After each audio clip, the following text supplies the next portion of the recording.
যারা পাগল তারা তো পাগলই। এক পাগলের ঘটনা আসছে, এটা খুব আগের ঘটনা না। পাগলটা রসুল পাক সাল্লাল্লাহু আলাইহি সাল্লামের খুব কাছের পাগল ছিলেন। বাড়ি তার পাকিস্তানে। তো পাকিস্তান থেকে এই মানুষটা আল্লাহর হাবিবের পাগল হইয়া রসুল পাকের রওজা মোবারকে যাবেন। পাগল হয়ে গেছে, মানে হজে গেছে। হজ কইরা মক্কার কাজ শেষ কইরা পাগল হয়ে গেছে। ঘটনাটা ঘটেছিল 1961 সালে। এটা তখনকার সময়ে মদিনা মুনাওয়ারা মসজিদে নববীর প্রধান মুফতি ছিলেন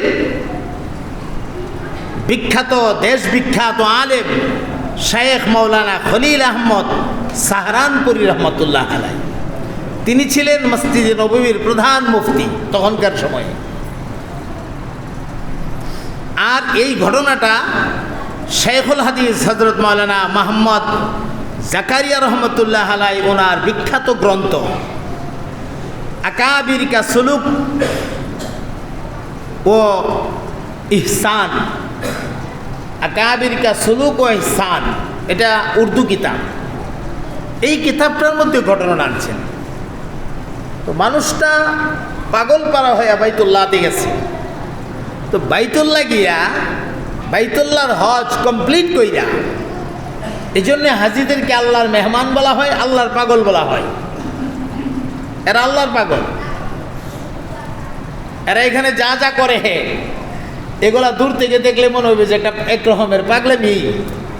ওরা যে পাগল এটাই ঠিক, কিন্তু ওরা আল্লাহর পাগল। তো হাজি সাহেব উনি বাইতুল্লাহর কাজ কমপ্লিট কইরা মন পাগল হয়ে গেছে, মদিনা যাবে। আহারে মদিনা মুনাওয়ারা গিয়া রসুল পাকের কত বড় আশেক দেখেন।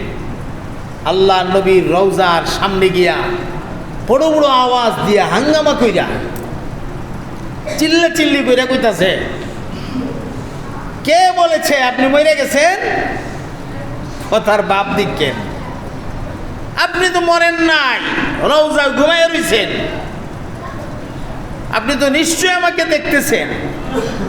আপনি তাড়াতাড়ি আমার সালামের জবাব দেন, বহুত কষ্ট করে আইছি। তো মানুষেরা দেখে লোকটার জামা একটু ছিঁড়া পাড়া রেখে দেয়া, যা পাগলের বেশ, পায়ে জুতা নাই।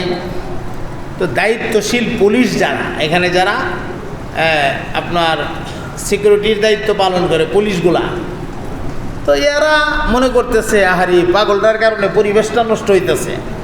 খুব চেষ্টা করতেছে লোকটারে টেনে টেনে এখান থেকে সরানোর জন্য। আর এই লোকটা কত কাছাকাছি চলে গেছে।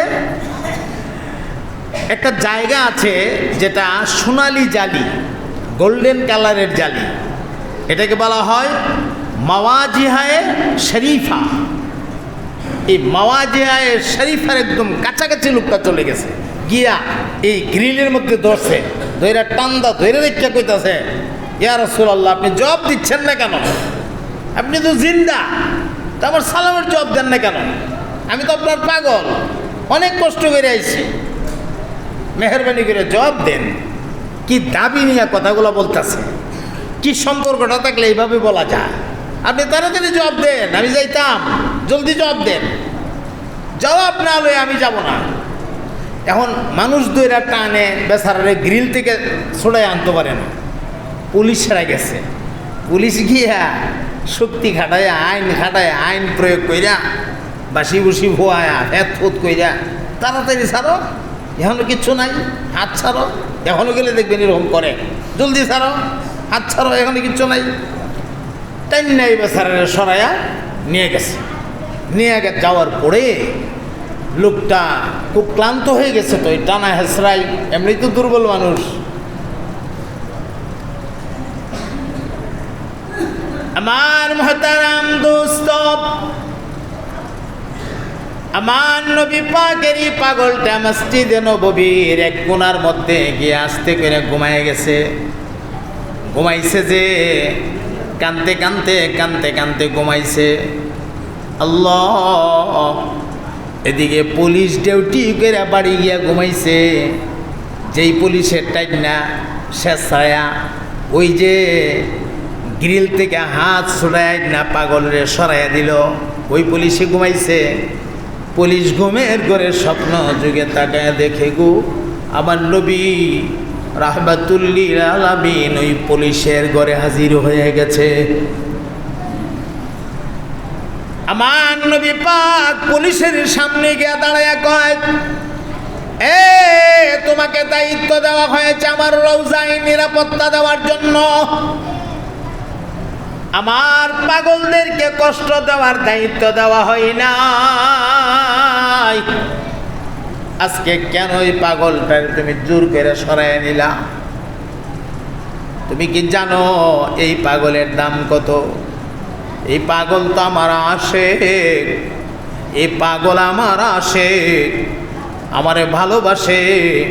আমি নবীও এই পাগলটারে ভালোবাসি। কত বড় কথা!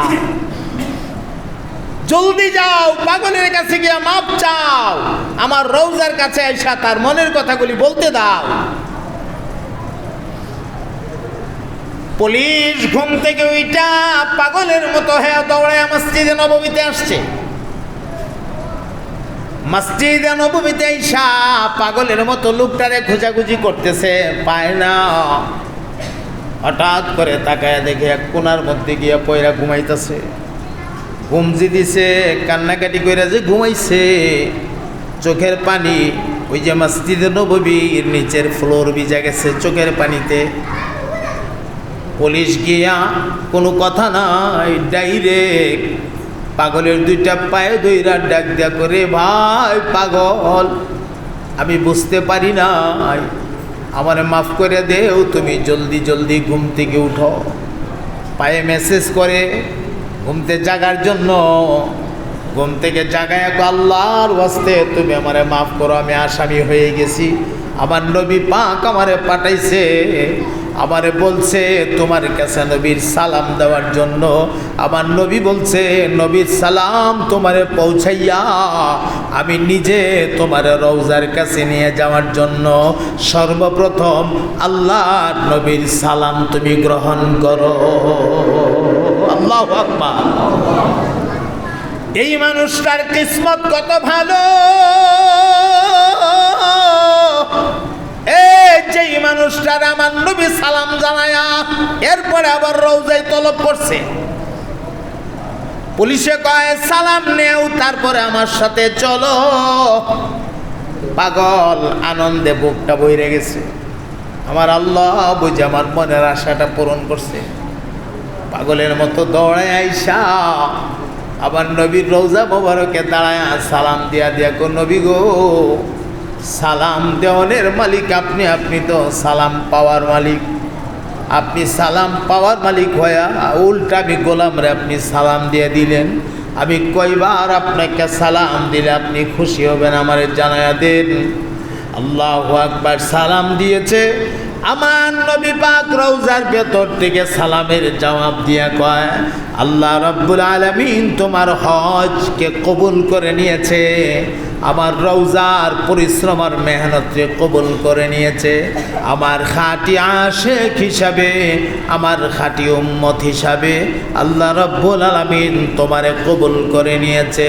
তবে একটা সিগন্যাল তোমারে দিয়া দে, এই সালাম তোমার জীবনের শেষ সালাম। এই সালামের পর আমি নবীরে আর তুমি সালাম দিতে পারবে না। এরপরে তুমি মালিকের দরবারে চইলা যাইবা। এমনি পাগল একটা চিৎকার বাইরা দিয়া শেষবারের মতো একটা সালাম দিয়া দিলেন, আসসালামু আলাইকা ইয়া রাসূলুল্লাহ, আসসালামু আলাইকা ইয়া হাবিবাল্লাহ। সালামটা দিয়া সাথে সাথে জবানে পড়ে নিছে লা ইলাহা ইল্লাল্লাহ। পড়েন লা ইলাহা ইল্লাল্লাহ, লা ইলাহা ইল্লাল্লাহ, লা ইলাহা ইল্লাল্লাহ লা ইলাহা ইল্লাল্লাহ মুহাম্মাদুর রাসূলুল্লাহ সাল্লাল্লাহু আলাইহি ওয়াসাল্লাম। কালিমা পড়া শেষ, আল্লাহর নবীর রওজা মুবারকের কিনারাতেই লোকটা দুনিয়া থেকে বিদায় হয়ে গেছে। কত বড় কপালওয়ালা! পাগলরে আল্লাহ কবুল করছে নবীর রওজা নিয়া। এই জন্য হাজী সাহেবরা যারা হজ করতে গেছে, হাজী সাহেবানদের ওয়ারিসরা যারা আছেন বাংলাদেশে, আল্লাহ যদি আপনার কাউকে মক্কা মদিনায় কবুল করে ফেলা, আল্লাহর ঘর বাইতুল্লাহর আপনার আব্বারে, আপনার দাদারে, আপনার বাইরে চাচারে, মামারে আল্লাহ যদি কবুল করে ফেলা, নবীর রওজার কাছে যদি কবুল করে ফেলা, আপনি দুঃখ করবেন না হজে গেল আর ফিরে আসলো না, দুঃখ করবেন না, বরং কলিজাটা ভইরা বলবেন আলহামদুলিল্লাহ।